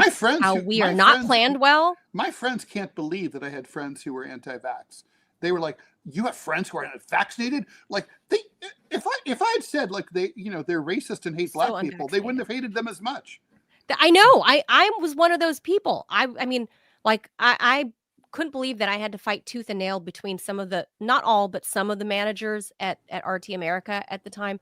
I mean, it got really ugly to the point that I was ready to walk out like 20 minutes before I was due on air. I'm not going to cut off a friend because they don't believe in the vaccine. Sorry. Well, there's people that did that to me, but I and because I openly admitted it on air, it was like a huge gasp. Right. And people literally didn't want to be near me at the time. Like I was a leper. I was a walking leper that was on TV. And it was just, like I said, I'm still pissed about this. I have not let it go 5 years later because there's never been a mea culpa. And you look at this whole thing here. I mean, that's the bullshit. The government, there's no mea culpa from Trump, no mea culpa from the doctors, fucking Fauci. I'm worried that we would do the same exact thing again. I've heard a little bit of conversation relative to bird flu, not that it appears to be anything similar. Oh, are we going to have to do another lockdown? I'm like, the lockdown failed. It didn't fucking work. The lockdown work. was a social experiment. It wasn't based on anything scientific. It was based on a theoretical thing that some grad students came up with, like, oh, like maybe you could stop a pandemic with a lockdown. There's no evidence. No scientific, follow the science. There's no scientific evidence that a lockdown would have helped in any way. Sweden did great. Sweden fared very well. They kept going on as normal, and their death tolls didn't obviously eclipse, a sparse population averages. Makes a difference with disease spread, right? I mean, sure, like New York City was ground zero because we have the highest population density in the country. It's a density issue, number one. But then when you go and look at like the racial patterns, it's a more homogenous race, right? Like Mhm. of people in Sweden. Let's not beat around the bush there, right? America is a mishmash of a whole bunch of things, mostly white, but still we have a bigger mishmash of any people that mark other versus what you would find in Sweden, right? And here's the thing. I have the number here highlighted between like Latinos and Blacks, obviously had the highest in death toll, right? It was a disproportionate number of the darker the minority, the higher death tolls that they had. Well, But of course, there's But also also, of course, that also has there's a lot a to do with every different diet. minority connotation has there, they tend to be poorer. They have right? less medical Less care. access, Yeah, yes, less less access. access, And less the and there are unhealthy other health food. conditions, for all yes. sorts of things. Yeah. All sorts of things. So it says right here, like from Pew, right? Here's how among like ethnic groups and age groups, like among adults 25 and older who have no education beyond high school, more women left the labor force during the pandemic than men. Yes. And at multiple points during the pandemic, working mothers with children under age 12 were more likely than working fathers in this category to say it was difficult to handle work and childcare responsibilities. Absolutely. So basically COVID discriminated against women. Who else does COVID discriminate against? About half of Hispanic adults, 49%, said in March 2021 that they or someone in their household lost a job or have taken pay cuts because of the pandemic. Okay, so COVID hates Latinos. And now the pandemic also hit Black and Hispanic communities disproportionately hard in terms of mortality rates in the first year of the outbreak. Black Americans remain much more likely than their white counterparts to say that COVID-19 remains a major threat to the health of the US population today. So, okay, so COVID hates women and mothers, hates Latinos, and hates Black people. That's this very special, miraculous COVID-19 bug that keeps changing and changing and changing, and no matter how many vaccines any of these people get, I mean, you can't we didn't because of warp speed. That was the problem too, though, Ted, was that things weren't tested properly. And that's the whole thing of why RFK Jr.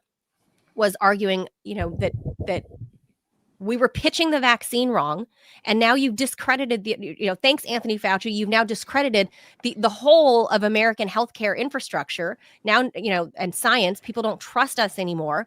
Thank you for calling yourself the science, right? The science god, Anthony Fauci. It's just ruined the faith and trust of any institution, and it has leached over to other sections in American society. And then you add in Trump being who Trump is, and he's back for a second term. I don't think the fracturing is going to get patched back. I think American society, we've crossed the Rubicon. I don't know that we're actually going to get along again after COVID and after Trump and Biden. It's those two, the back to back, the fact that Yeah, they're we're back living to in back. different realities. I mean, this is that Yeah. famous quote from former, from Pat Moynihan, who famously said, "You're entitled to your own opinion, but not your own facts." Well, apparently that's changed, and we all have our own facts now, and that's the problem. I mean, I've said this for years. In France, for example, people don't disagree about the facts. Like, for example, there are people who who don't think that climate change, France should prioritize climate change, but but those people don't believe it's not happening or that it's not caused by human beings. Everybody agrees it's occurring. There's no disputing the facts. And, I think once a society loses that, and you're no longer able to agree on what's actually Alternative happening. facts. Well, now once you can't agree on what's true and what's not true, well, there's no way to even begin debating a way towards a solution because you can't even agree that there's a problem. Right? Well, there is no, I mean, no, to your point, how you're talking about how you lost friends or because you were friends with people who didn't like the jab.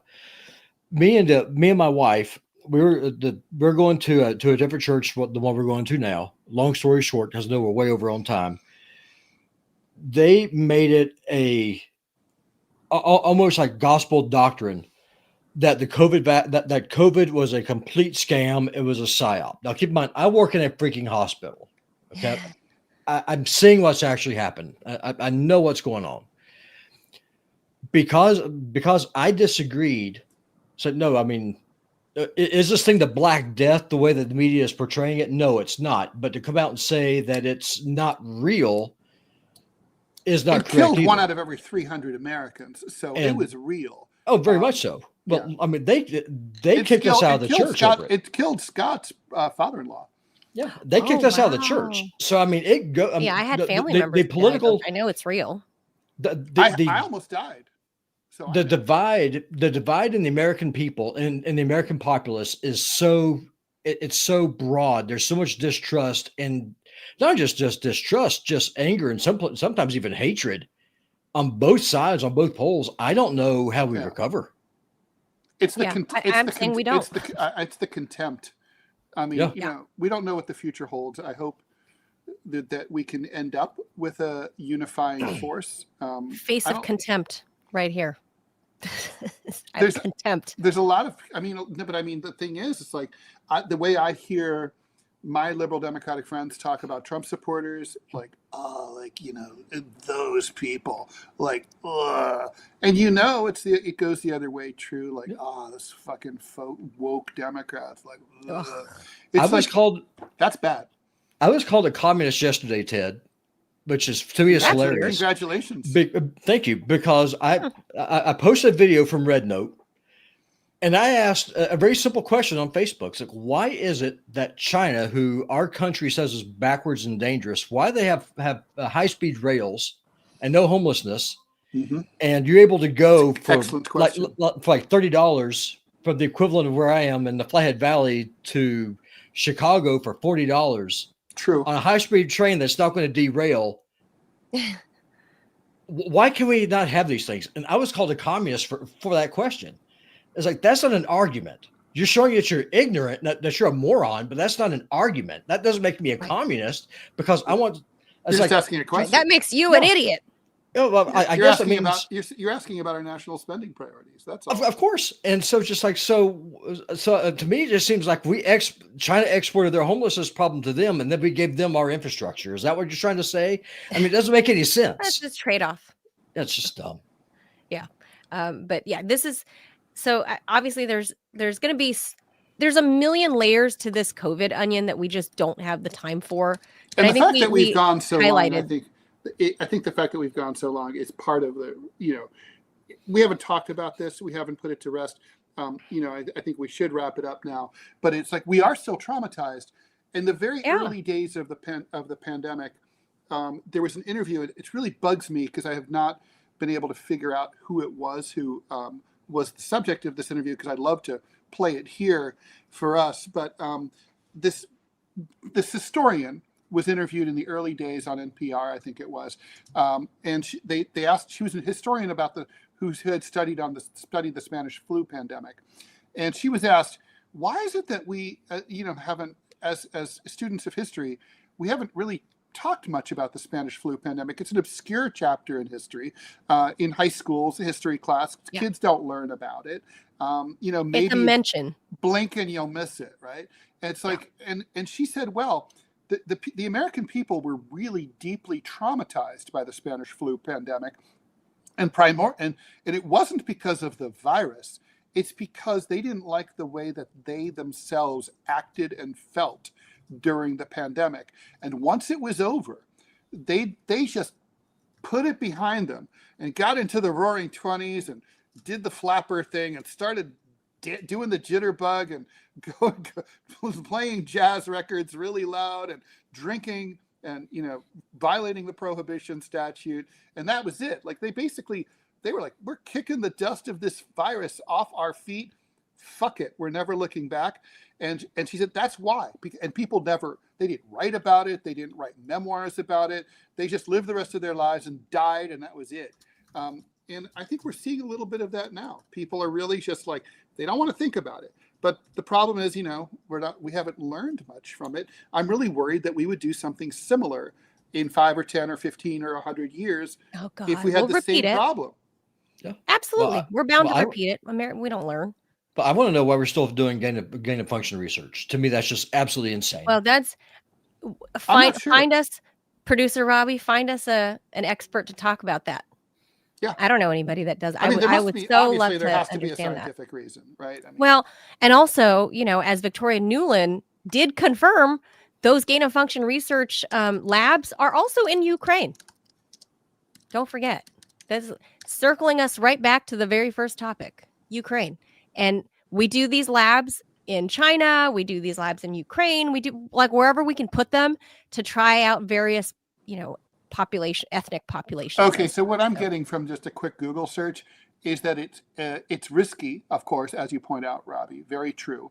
But basically, the theory behind it is that it helps scientists game out potential future threats. Of course, by possibly causing future threats. Yeah. Yes. It's good to have a cure for the disease that you unleash, right? It would, the way things would mutate unnaturally. They tinker with it to see how, if it mutates in an unnatural progression, how does that make any sense? That means if you don't fuck with it, it won't mutate that way. That's the whole point. It won't mutate that way naturally on its own. So I'll say this, I'll go into the back. Well, one of the things I'm really worried about is that some scientists will get the idea, because of the Black Death, they buried a lot of people in city walls of the cities, like in Milan and Venice and stuff. Whoa. Yeah, and Paris. So what I worry about, someone going in, getting DNA from these plague victims because it's still there, and then trying to replicate the Black Death, because that was the most destructive plague in world history. Well, I thought it was and these rats, people are sick enough to do it. Well, rats is how that was transmitted. Fleas on the rats. But it wasn't the actual bacterium, because to this day we have theories about what it was, but no one really knows what was the Black Death. I thought the antibiotics now. Yeah, I thought the plague virus was people still get bubonic plague sometimes. Yeah, they do. Someone in America just got it recently. It comes from Kazakhstan. Yeah. From Lake Issyk is where there's where I think it comes from a lot. But I'm gonna go away now because I keep just opening up new cans. Okay. Yeah. Bye. Thanks, Robbie. Okay, so I have our email up there, TMI Show question@yahoo.com. Love to hear from you. We would love to, whatever it is, comments, questions, a topic we want to do. We can just open this up, Ted, to broadly on Fridays to do like a broad, Friday we'll have an open mic mailbag day. So mailbag day. Send your question. You can just type it if you're lazy, or you can record it as an audio and send it as an audio clip, and we'll play it on the air. Yeah, I loved that. And because it's radio, so it sounds better when you can hear something. And then Manila and I will talk about it. Maybe we'll bring in Friday a guest mailbag. if we have enough advanced time. Yeah, Friday mailbag. Sooner the better. So just email us, TMI Show question singular @yahoo.com. All right, that's going to do it for us because we're super way over. But I think to your point, Ted, there hasn't been enough conversation about COVID even still to this day. Even just the psychological PTSD. implications. Yeah, the PTSD that we as a country have suffered. And there's so many facets to this whole conversation. The onion has only just begun to be peeled back. I mean, there's not so conspiracy theories. There's like the health impacts, psychological, societal impacts, financial impacts. Every facet of everybody's lives was touched in one way or another. To what degree is going to vary depending on wealth, your personal wealth status and education. The divides are clear, and no one has talked about it in the mainstream in the way it deserves to be discussed, Ted. And none of these medical experts, I'm still looking at Fauci's face here, where I'm just like, what a glib fucking bastard. That's all I can say. It's just what a glib fucking asshole that you can say you are the science. You're the alpha and the omega, right? That's it. How fucking glib. I just hate when people have no humility, and that he was one of them. So, all right, that does it for us. Let's go back to thinking about that funny SNL skit, because we opened with a funny. It was very good, right? It was really good for sure. Because you kind of you get your 5 to 14 day break from the world. You get your staycation. Those are my favorite. So, go watch that SNL thing again. It'll make you laugh because it's so true. As a mom, oh wow, I get a few days. Oh, I tested positive. That's awesome. So good. All right, guys, we'll see you back here tomorrow. Tomorrow's Wednesday. We have a guest. We're expecting Andrei Telezhenko to join us. He's the Ukrainian diplomat, ex-diplomat whistleblower, who tried to blow the whistle on this whole, Ukraine plan back in 20. I think when he first blew the whistle, it was like 2018, 19 when Zelensky first came to power, about, hey, something shady's going on here, and Joe Biden's threatening to fire my boss. What's happening? Because he's not Ukrainian. Because his boss was the Ukrainian attorney general. I forget his name. Viktor Shokin. That was his boss. And he tried to blow the whistle. Fast forward all these years later, here we are, Ted, at the precipice of peace, potentially. Maybe. I don't know. I don't know. We're a war-y people. We love war. So we'll see. We'll see you guys back here tomorrow. Thank you for tuning in. Make sure you guys hit that like and subscribe button. That'll do it. Hasta mañana, amigos. We'll see you tomorrow. Okay. Thanks, Ted. Bye. Bye. Bye, y'all. Bye.